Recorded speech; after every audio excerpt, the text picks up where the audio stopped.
So officially, this is the beginning of the Bible study this evening, which I've titled Lessons from the Life of Joseph, Part 3. Uh, I, I'm going to immediately share my screen because it may be a little awkward afterwards. So right now, if I can get this to, let's see, where is that? Uh,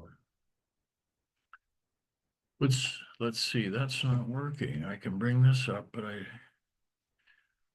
it doesn't want to. Here, okay. Well, if it won't come up, and maybe you are seeing it. There we go. What I did is I had a plan going into this Bible study, and I had an outline right from the beginning, and I had this divided into six parts. The first part being the whole background to Joseph's life, his family, and the traits of the family, and so forth.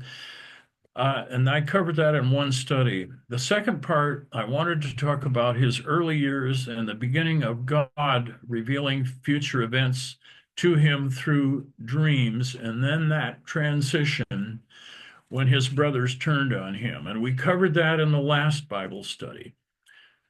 The third segment that I divided this into was his years of trial and tribulation, and that's what we're going to cover this evening.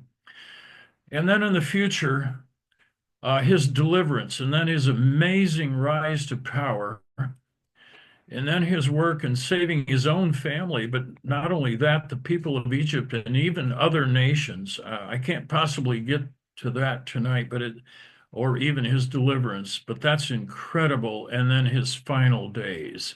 So I'm going to uh, tell me, I don't think anyone saw that. If you did, raise your hand, but for some reason, someone else was commenting, something has changed here, I believe. Oh, here, I'm sorry. It would help if I do the right thing. Now I know I've got it up there. My apology. I'll quickly, for those of you who have video, I'll quickly show you um, that first screen. You can just glance at it. And again, for those of you without video, I just went through these points. And this new life, this is what we're going to get into tonight. And people, or most people, love a few visuals. For those of you that have video, it might be a pretty good depiction here of the sudden change in Joseph's life when he's confined, constrained in some way, and then he begins that journey with those traders down into Egypt. Now, where he went, remember, he was up there near Dothan, checking on his brothers, the state of the flocks, and how his brothers were doing. And of course, that's when they turned on him. They already hated him, very jealous. And so these traders who had come down, we presume, from up to the north and east of Dothan, buy him, and then they make their way down to Egypt. That would have taken quite a period of time. And we have no record of that. We just pick it up, and that's where we'll begin tonight when he's down in Egypt. And then, of course, we're going to cover this. I'm just going to go through all of these slides. He makes the most of being a slave in the house of Potiphar, but that doesn't end well. And I'll cover that tonight. Interesting depiction here. This is one artist's idea of, and we'll get into that tonight, the seduction of Potiphar's wife. And then he ends up being imprisoned for years. But he makes the most of that situation as well. And of course, God is with him all the way. But it must have been a little hard for Joseph to see that at times. I have no idea if that's how Joseph looked. He probably didn't. I doubt the long hair, but artists take a lot of liberty with what they put together. And I think I'll just mention this. The Bible gives no indication that Joseph ever returned to the land of promise, to Abraham, to Isaac, to Jacob, which was up there in Canaan. There's indeed, I don't think he ever returned to that land except, and we'll get to that not tonight, but in later Bible study. He went with a large entourage from Egypt, and you follow that thicker red line up near Hebron, to that cave of Machpelah, where the burial ground was for Abraham, Sarah, Isaac, Rebekah, and then, or excuse me, not Rebekah, but Isaac, and then later Jacob. When Jacob died down in Egypt, Joseph's father, they took him back up there to bury him, but we know he returned to Egypt. So in some ways it's kind of sad, but it was all under the hand of God. And so we're going to begin the next Bible study after this one when Joseph was raised to a very high position. But for tonight, I'm going to go into chapter 39. We're going to learn a lot tonight in this part of Joseph's life where he's been removed from a state of great favor, of great privilege. You know how much his father favored him. It says, I won't go back there, but he loved him more than the rest of his sons. Now, that's not necessarily good as a parent, but remember, Joseph was the oldest son of the only wife that Jacob really loved, and that was Rachel. He was the 11th of 12 sons, and again, greatly favored, but his life really took a turn. And in Genesis 39 is where I'd like to begin tonight. Genesis 39. That's kind of interesting. I skipped chapter 38. We ended in end of 37 last week, but there's what we sometimes call an inset chapter in this narrative dealing with Judah and Tamar. It has nothing to, it's not that that isn't important, kind of a crazy account in some ways, but it has no bearing on the life of Joseph. So tonight we skip ahead to chapter 39 of Genesis, and it's in part, the first verse is just a repeat of where we ended last time in Genesis 37, last verse, but here Genesis 39, first verse says, Now Joseph had been taken down to Egypt, and Potiphar, an officer of Pharaoh, captain of the guard, an Egyptian, bought him from the Ishmaelites who had taken him down there. So it, again, purchased by Potiphar. And many commentaries will say this is directed by God. He could have been purchased, we presume, by many people of means down there in Egypt, but he ends up the slave, if you will, or the property of this man Potiphar. And I want to reiterate, he was an officer of Pharaoh. He's right there in Pharaoh's seat of government, in addition to being a captain of the guard. Our own Beyond Today commentary says that this was so that he might receive the previous training which was necessary for the high office which he was destined to fill. Now, it's going to take quite a while for him to get that high office, but he's right there, right in the midst of the government of Egypt. Later, he's going to be part of it and very high in it. At this point, he's the property, a slave, if you will, of Potiphar. It is interesting. The name Potiphar has a meaning of one devoted to the sun. And I just thought I'd mention that because it's safe to say this young man, Joseph, is in a completely pagan household. Also, Potiphar, when it says captain of the guard, can mean several things. The Jamieson, Fawcett, and Brown commentary says it most likely means chief of the executioners. This man has tremendous authority. And I'm going to try and move a little quicker tonight. I resolved not to make too much comment on some of these verses so we can cover more of the narrative about Joseph. Let's read verse 2. Verse 2 says, The Lord was with Joseph, And he was a successful man, and he was in the house of his master, the Egyptian. What is so interesting, God never abandoned Joseph. The Lord was with him, even though he's in very trying circumstances. And I think there's a real lesson there. Uh, I don't know, did Joseph at all times grasp, God is here with me? He must have wondered at times. And keep in mind how young he is. He was 17. I won't go back to that, but in chapter 17, it says clearly, or excuse me, chapter 37, it says clearly he was only 17 years old when his father sent him up to check on the state of the flocks and his brothers.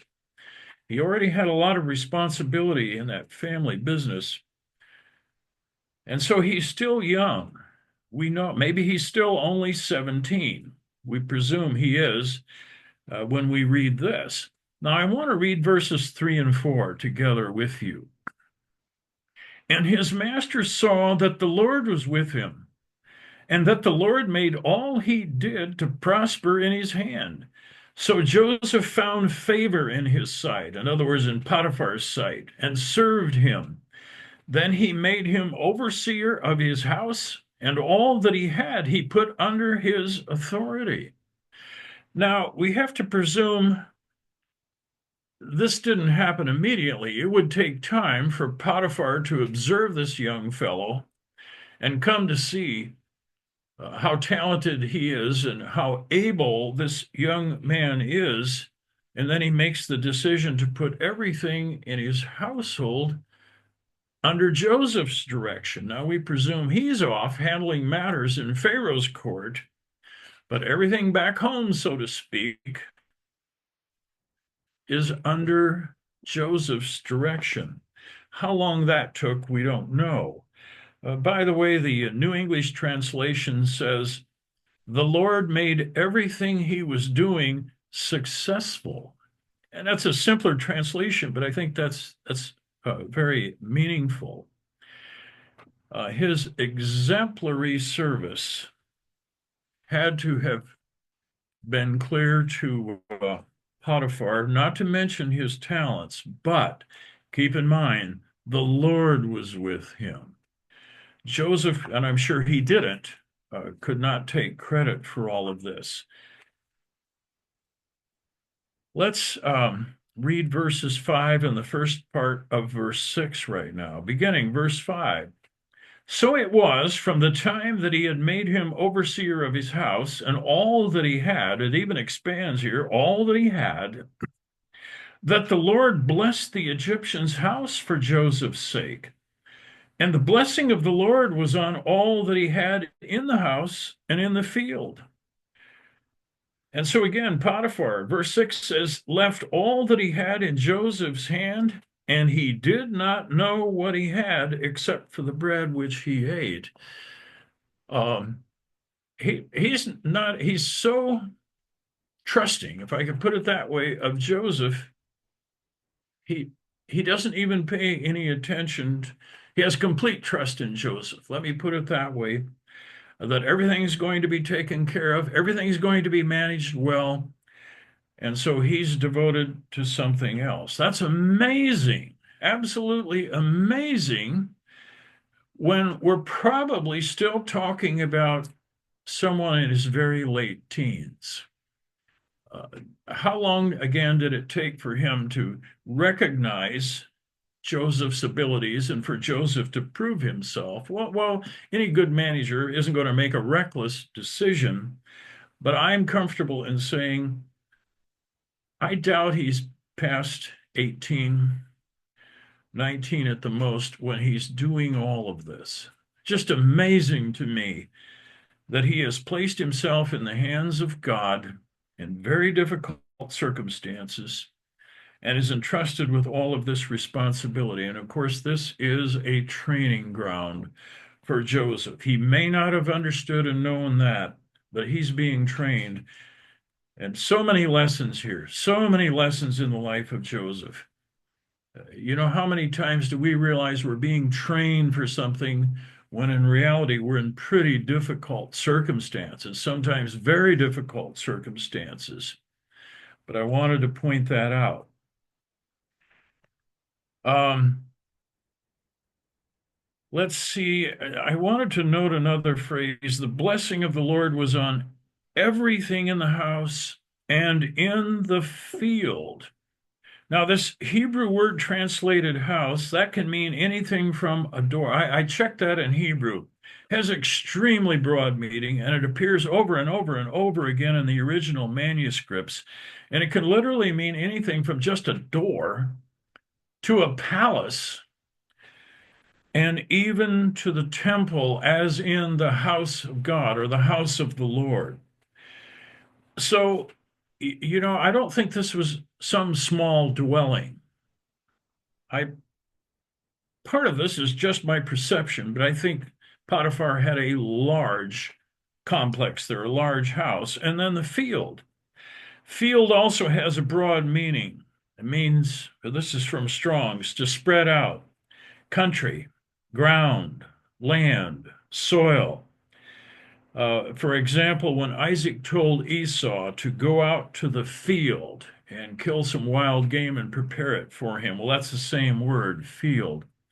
So I think Joseph had responsibility far more than we might perceive as just a household servant. He wasn't just fetching water, sweeping floors, and doing menial things. He had huge responsibility. He was far more than what we might think of as a household servant. This is how the Benson commentary summarizes it. This would be Potiphar's perspective. Quote, persuaded of Joseph's faithfulness and diligence, and relying on his care, he, that is Potiphar, took no part in the management of his own affairs, but left them wholly to this young but trusted Hebrew. That's a very interesting summary. Let's go on. Second part of verse 6. Now here's a pretty dramatic change in what's going on in Joseph's life. It says, now Joseph was handsome in form and appearance. One translation says he was handsome and well built. I mean, what was he? I don't know, the Arnold Schwarzenegger of his day. But we take the scripture for what it says. He was an attractive man. Verse 7, and it came to pass after these things that his master's wife cast longing eyes on Joseph, and she said, lie with me. Pretty hard to misunderstand this. This is going to be a test. Joseph is still a very young man. And here's this age-old story that's played out over and over and over again in human history. Sexual sin. It just seems like built into the nature of man in a sense, and Satan certainly comes in and influences that. I was reminded of many news accounts that I've read. I haven't really studied these things. I don't really care to, but you will see with some frequency news items where a woman teacher will suddenly get involved with a male student. How many of you have, if you want to raise your hand, you read those news accounts? It's very sad, but it's fairly common. Sometimes teachers that are considerably older, but they take a fancy to a young male student. Well, it happens. So let me continue then. She is openly trying to seduce him. Verse 8, but he refused. And he said to his master's wife, look, my master does not know what is with me in the house, and he has committed all that he has to my hand.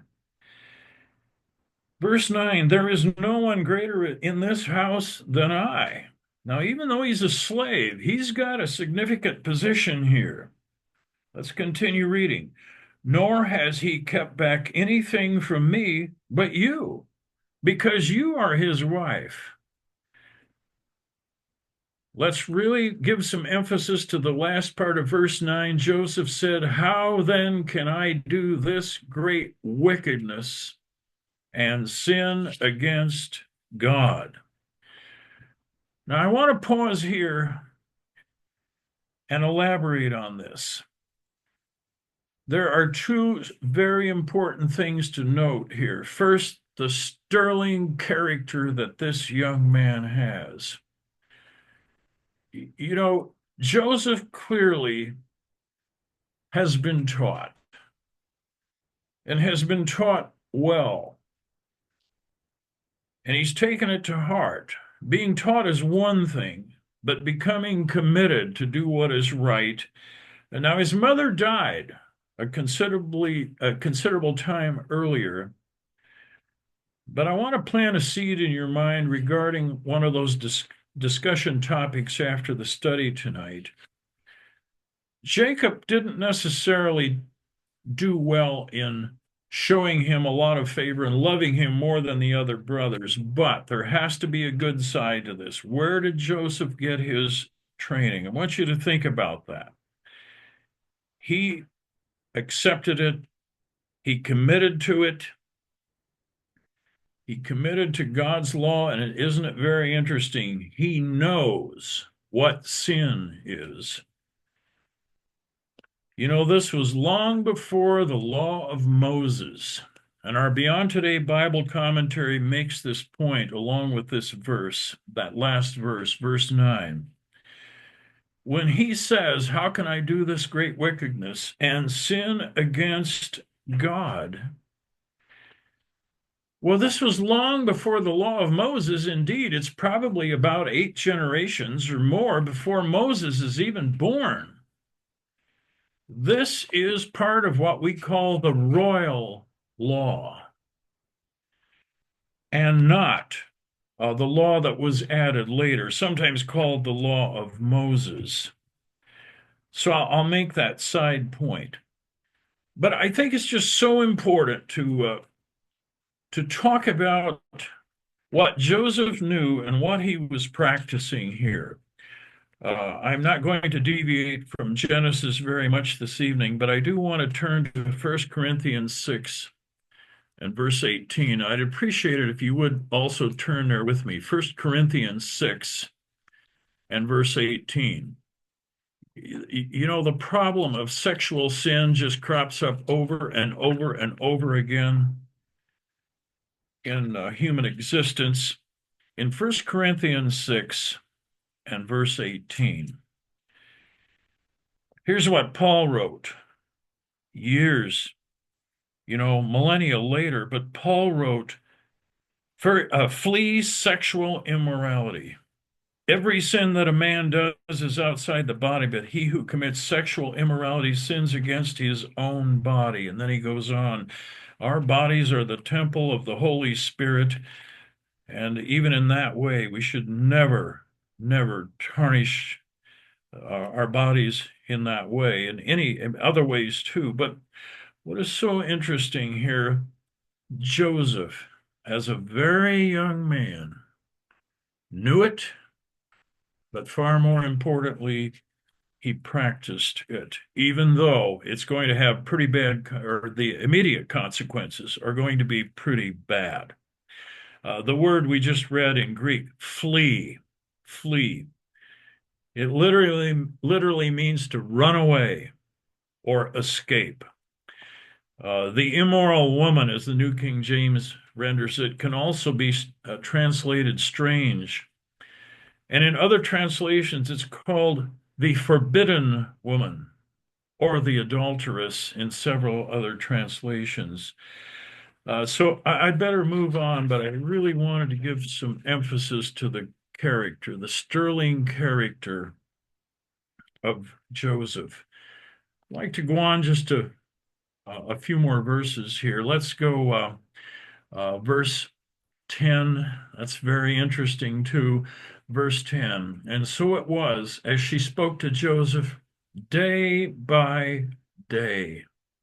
She's unrelenting. This woman won't give up. But Notice his reaction that he did not heed her, to lie with her, it says, or to be with her. He's trying to avoid her. He doesn't even want to have any appearance of wrongdoing, but he, well, let's read on. Verse 11. But it happened about this time, or at a certain time, when Joseph went into the house to do his work, and none of the men of the house were inside. So this is a situation where only he and Potiphar's wife are in the house. Verse 12, she caught him by his garment. Wow, this is aggression. And she says, lie with me. She wants to have sexual relations with this young man. His reaction, I think, is just so amazing, exemplary. He left his garment in her hand and fled and ran outside. He leaves the house. He literally runs out. You know, I want you to turn with me to Proverbs chapter 5. I'll go away from Genesis another time here, but and we did study this earlier in one of the themes of Proverbs, but I was reminded of that, and if you would go back with me again to Proverbs chapter 5. Now, we know Solomon wrote the bulk of the Proverbs. It's the words of a wise father to his son. But I wonder if this also could describe Jacob. If you're in Proverbs 5, first verse with me, my son, pay attention to my wisdom, lend your ear to my understanding, that you may preserve discretion. Now, jump to verse 3. For the lips of an immoral woman drip honey, and her mouth is smoother than oil. Maybe Potiphar's wife was just exactly like this. But verse 4, wow, we're going to read in a moment this happened, but in the end she is bitter as wormwood, sharp as a two-edged sword. Her feet go down to death. Verse 8, remove your way far from her, and do not go near the door of her house. And I'll just break off there. I don't have too much time to spend here, but you know, that's exactly what Joseph did. He removed far from, he ran out of the house. Here it says, don't even go near the door of her house. Well, in this case, of course, his business took him in the house. He couldn't live that. But again, Joseph at this point had two distinct choices, didn't he? Either to give in or flee. Now, if you would flip back to Genesis where we were, back to chapter 39, I want to continue in verse 13. We'll read verse 13 down through 16. And so it was when she saw that he had left his garment in her hand and fled outside. Here's where we just read comes to pass. You know, these smooth words, but then the end is bitter as wormwood. Well, we're reading one example of that's exactly what happened. Notice what she did, verse 14. She called to the men of her house. There must have been a large contingent of household workers, servants, or other people working there. So she calls to them and spoke to them. And she said, see, he has brought into us a Hebrew to mock us. He came in to me to lie with me. She's completely turning this around. It's absolutely false. She's a liar. And I cried out with a loud voice. Well, of course, they wouldn't, that's a lie, but they wouldn't know that. They weren't in the house at the time. Verse 15, and it happened when he heard that I lifted my voice and cried out, that he left his garment with me and fled and went outside. And I guess there isn't too much comment to make here rather, but her anger and her vengeance leads her to concoct this completely false story. and it's going to set Joseph up as an attempted rapist, if I could put it that way. One who tried to assault her. Mock here means to be laughed at or scorned, but more than that, humiliated or made sport of. That's from Strong's about that word translated from Hebrew. By the way, when she says this Hebrew, the Hebrew down in Egypt at that time was a term of reproach to the Egyptians.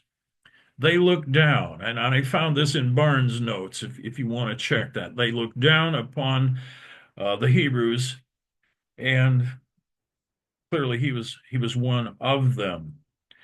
So, verse 16, first she talks to the men of the house. I suppose she wants to make sure someone can support her story if Potiphar questions it, although the narrative doesn't say that. But go back with me now to verse 16. So she kept his garment with her. She hangs on to this robe or this garment. When he fled, she's hanging on to it. So she ends up with that. She keeps it, middle of verse 16, until his master, that is Potiphar, came home. Then she spoke to him with words like these. She said, "The Hebrew servant whom you brought to us came in to me to mock me," and I already commented about what that means. "So it happened, as I lifted my voice and cried out, that he left his garment with me and fled outside." It's absolutely, totally, completely false. But how does Potiphar know this? Well, he can't. His reaction is in verse 19. So it was, when Potiphar, or his master, heard the words which his wife spoke to him, saying, "Your servant did to me after this manner," that his anger was aroused. Potiphar apparently takes the bait, and he believes his wife, and he is angry. Several translations render this a little more strongly. He burned with anger. Or as the New English translation says, he became furious. We have no idea if Joseph was allowed to defend himself. God did not inspire the Bible to include that, but it doesn't matter. He's condemned. Verse 20. Verse 20, then Joseph's master took him and put him into the prison, a place where the king's prisoners were confined, and he was there in the prison. So Potiphar obviously has the authority to immediately put Joseph in this prison, which he likely had oversight of as well. And I read this and I think, what a reward, in quotes, for being a godly man. This had to be very discouraging to the young man Joseph. Our own Beyond Today Bible commentary says that he could have paid for this with his life. Potiphar could have had him executed, and indeed, if his position was, captain of the guard or chief of the executioners, that could have easily happened. That's how close Joseph came to losing his life. But that wasn't in the plan of God. And remember, the Lord was with him. Even though it sure doesn't appear like things are going very well for Joseph, the Lord was with him. His life was spared. Matter of fact, verse 21, we're going to read that. I'd like to read verses 21 through 23 together with you. 21, but the Lord was with Joseph and showed him mercy, and he gave him favor in the sight of the keeper, or what we might say, the warden of the prison. So over and over, not over and over, but we're going to read a number of times that God never left Joseph, even though these circumstances are so trying. Now, something rather remarkable happens, verse 22, and the warden, or the keeper of the prison, committed to Joseph's hand all the prisoners who were in the prison, whatever they did there. It was his doing. The keeper of the prison did not look into anything that was under Joseph's authority because the Lord was with him, and whatever he did, the Lord made it prosper. And I pondered this quite a long time when I was preparing the study. Again, it probably took a bit of time. We don't know that this keeper of the prison had any contact with Joseph prior to this, but he also comes to see this young man, and keep in mind how young Joseph must be yet, but he sees talent in this young man. And that's part of the family. Remember what, if we go back to Bible studies, remember what talent this family has. Remember, Abraham was such a wealthy man. Remember that? Successful. Isaac, the Lord prospered him. Jacob, of course, Jacob got himself in trouble and left with about nothing and fled up there to Haran. But he came back from there with about everything that Laban owned, right? I don't have time to go back through any of that, but these people know how to manage. And even though Joseph is yet very young, he's got all of this ability. I also thought of this. The Bible doesn't say this, and I'll be quick to point that out. It's my view, but I think Joseph was a little arrogant. All of this favor that he'd been shown, all of this privilege that he had. And remember the dreams. He tells his brothers, the 12 sheaves of grain, remember that? And he said, my sheaves stood up and your sheaves bowed to me. Well, now that was a valid dream, but I don't think it was too wise, especially when he's born 11 out of 12. He's the young guy, so to speak, and to tell all his brothers that.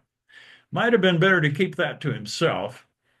And then he has the even greater dream. You think back, remember? He said the sun, moon, and 11 stars bowed down to me.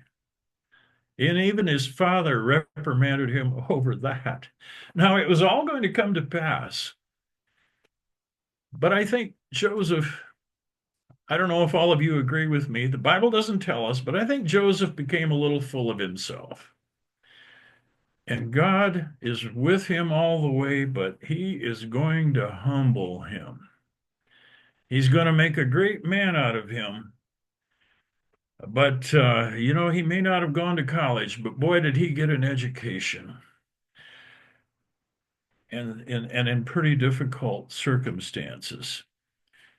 So I have a goal to get through a good part here of chapter 40 yet tonight. So I'm going to go immediately on into chapter 40.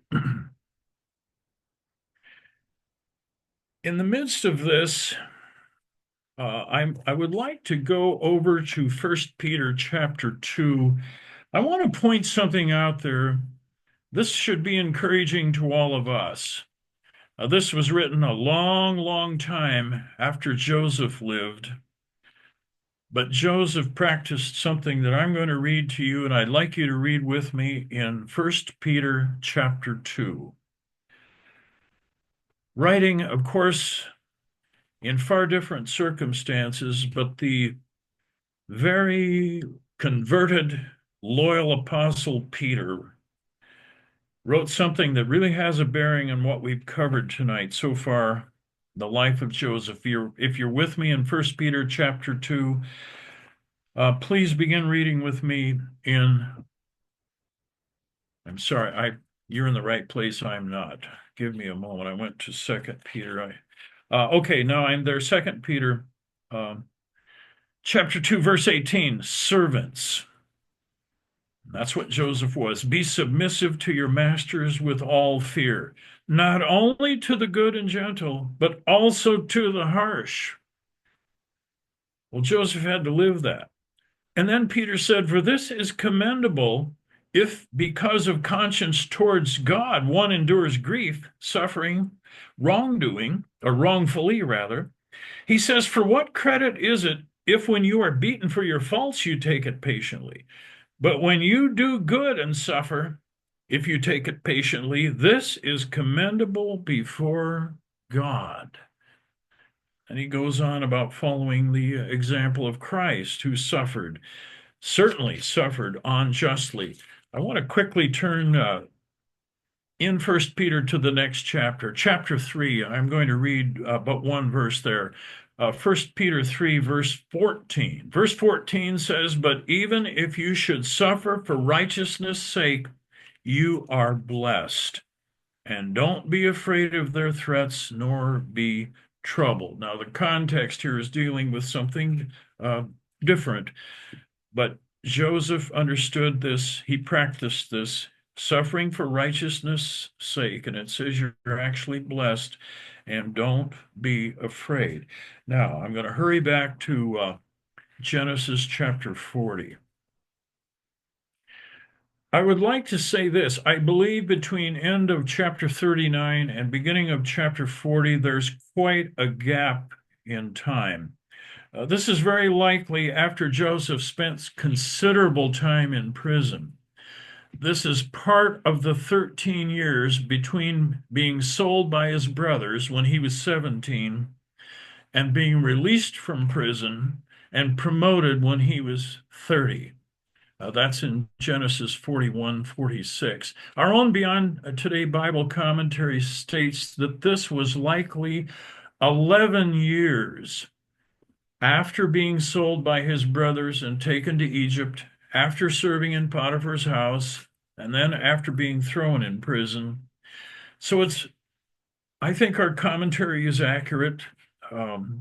More scholarly men than me have put these things together. So it's probably 11 long years after his brothers threw him in the pit and then, under Judah's plan, pulled him back out and sold him. Here he is in prison. So, Genesis 40, verse 1, "It came to pass after these things that the butler and the baker of the king of Egypt offended their lord, the king of Egypt." This is the Pharaoh. I want to continue reading on through verse 4. So, verse 2, "And Pharaoh was angry with his two officers." Notice the word officers, the chief butler and the chief baker. "So he put them in custody in the house of the captain of the guard, in the prison, the place where Joseph was confined. And the captain of the guard charged Joseph with them, and he served them, for they were in custody for a while." So they're in there for a period of time. Now, a few comments about this. Here, suddenly, two other men are cast into this prison. You know, Pharaoh, typical of many dictators through the centuries, they have absolute power and they're prone to make snap decisions. You irritate or anger them, you could lose your head. In this case, they didn't lose, well, ultimately one lost his head, but they're suddenly thrown in prison. But who are they? Who are they? Barnes Notes says that these are not insignificant men. In modern parlance, a butler might be someone that may be dressed in a certain way that greets you at the door, at the estate of a rich man.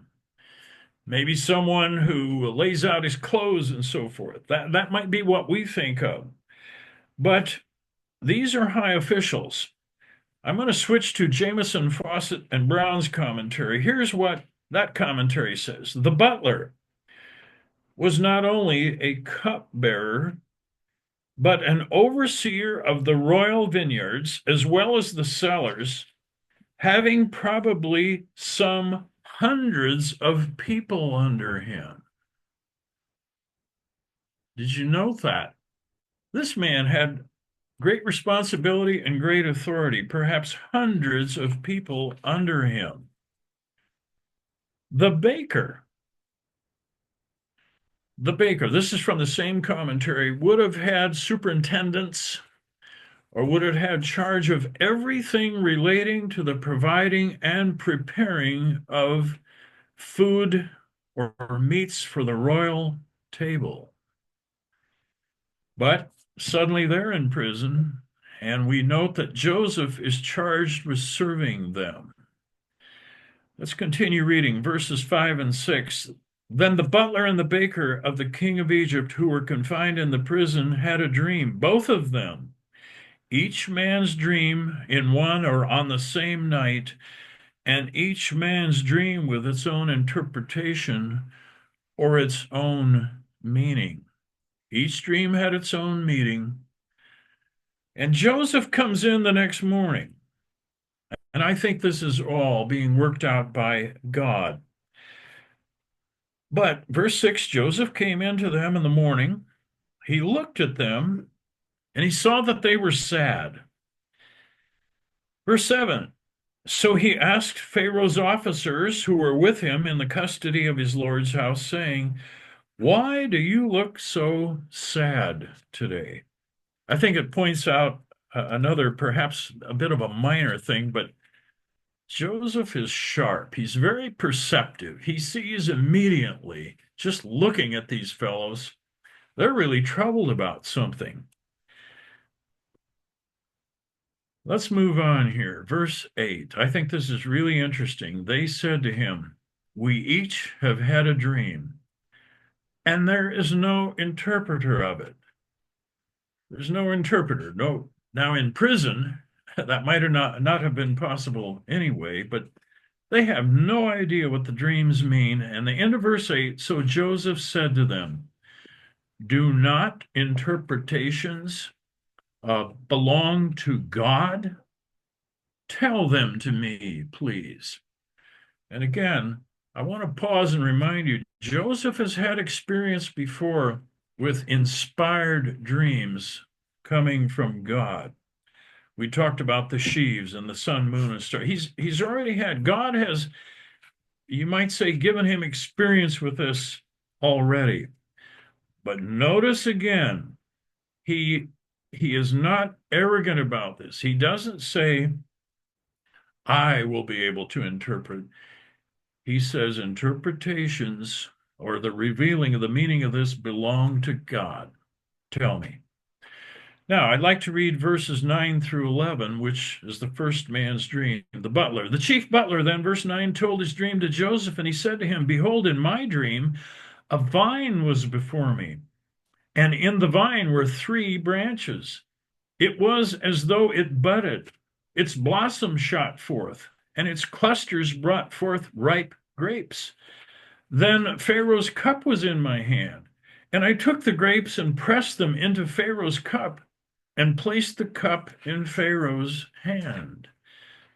Very interesting symbolism here. I can see where, without revelation from God, this could either be very, very confusing or subject to all kinds of imaginative ideas. But the butler has no idea. I find verses 12 and 13 really interesting. Let's read them, and then I want to comment. Verse 12, Joseph said to him, this is the interpretation of it. The 3 branches are 3 days. Now, within 3 days, Pharaoh will lift up your head. That's King James English. In other words, he's going to restore you to your position and restore you to your place, and you will put Pharaoh's cup in his hand according to the former manner when you were his butler.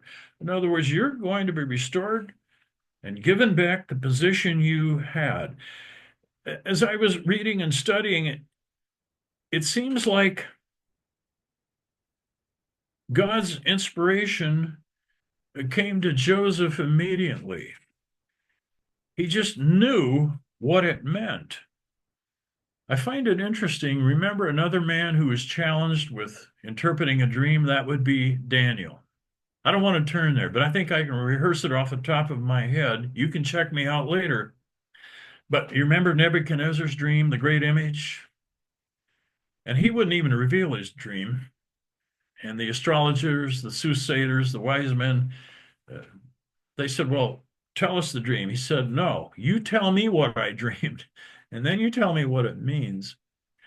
And if you don't, you're going to die. That's my quick paraphrase. And then word gets to Daniel, and Daniel begged for time. You remember that? Daniel begged for some time, and he and his three companions, Shadrach, Meshach, and Abednego, went to God. And then God revealed. What I find remarkable here, this young man, God seems to just instantly give him the ability to interpret this dream and tell the butler what it means. Now, um, verse 14. I want to read verse 14 and 15 with you. Joseph is thinking, he knows, he's got absolute faith that under God he has interpreted this correctly. And then he says in verse 14, but remember me when it is well with you.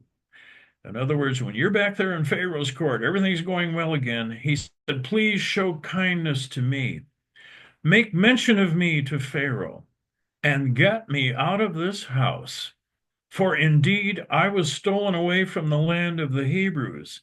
And also, I have done nothing here that they should put me into the dungeon. He's absolutely right. He was suffering for righteousness' sake, and he issues this plea. And sadly, we'll see how that comes out. That old saying, "Trust no man." But he had every right to make this plea. Now, let's go to verse 16 because the baker is listening to this. And in verse 16, when he saw that the interpretation was good, that is the interpretation of the butler's dream, he says to Joseph, I also was in my dream,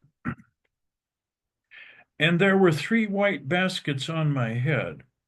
In the uppermost basket were all kinds of baked goods for Pharaoh, and the birds ate them out of the basket on my head. So as was stated earlier, the dreams were distinctly different, and they each had their own meaning. This one's different. And again, it seems, if you read with me beginning in verse 18, it seems like there's just immediate inspired word from God of what this means. Because in verse 18, Joseph answered and said, this is the interpretation of it. Here's what it means. The 3 baskets are 3 days. Within 3 days, Pharaoh will lift off your head from you and hang you on a tree, and the birds will eat your flesh from you. That's a sad one. You know, Joseph didn't hold back. He doesn't hold back, and he reveals under God's inspiration that the baker had but 3 more days to live. His days were numbered by 3. So let's complete the chapter, verse 20 through 22. Now it came to pass on the 3rd day, which was Pharaoh's birthday, that he made a feast for all his servants, and he lifted up the head of the chief butler and the chief baker among his servants. So apparently they're brought in, lifted up their heads. It means something different for each of them, but they're brought forth, and in verse 21, he restored the chief butler to his butlership again, and he placed the cup in Pharaoh's hand. That was part of his duties. But he hanged the chief baker as Joseph had interpreted to them. What God revealed to Joseph was absolutely true, and that's exactly how it played out. I didn't note anything on this, but I know some people have turned to this. If you go back to verse 20 and have said, well, we should not observe birthdays. I'd like to comment about that. People tracked their I'm not going to say birthdays in the modern sense, but they tracked their date of birth and their age. That's very clear in the Bible. Abraham was 75 years old, for example. I mean, they tracked the time. They noted their birthdays in that sense. But there is something interesting here about birthday observance. And there is a lesson here. What was this feast like? This had to be one crazy birthday party. And that we should not do. Um, it led to the death of one man and another man being restored. But there is an interesting association with this birthday feast, or this, what we presume, really big, raucous birthday party. Now, the Bible doesn't elaborate anymore, so I guess I won't either. But we need to guard our conduct in whatever we do. And a birthday party should never lead to the death of someone. But it all played out as Joseph had said it would, and it was of God. Now, I want to read that final verse, verse 23. This is sad. Yet the chief butler did not remember Joseph, but forgot him. I find that rather amazing. It had to have made an incredible impression on him when Joseph, again under God's inspiration, tells him what his dream meant, and inside of only 3 days, it came to pass. How could this man in only 3 days not remember Joseph's plea after interpreting his dream that he would put in a good word for him, if I could put it that way, directly to Pharaoh? He doesn't even remember, completely forgot. You know, that's what men can do to you. And again, maybe it was of God. I don't know. Maybe poor Joseph yet had to learn a little more. I need to wrap up as I look at my watch. We've almost done the hour here. But if you glance at the beginning, and that's where we'll resume next time, but the beginning of chapter 41 says, Then it came to pass at the end of 2 full years that Pharaoh had a dream.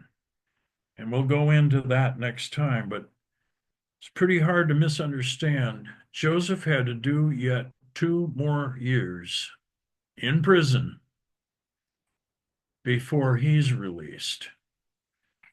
But he continued doing his job. And I think, you know, we know pretty well the story that follows this. That's also very inspiring. And that's when God really changed the fortunes of Joseph. And he goes from prison to Pharaoh's court, right up there next in position under Pharaoh. Isn't it interesting how God prepares people? I'm grateful I didn't have to prepare for my role as a minister by spending a lot of years in prison.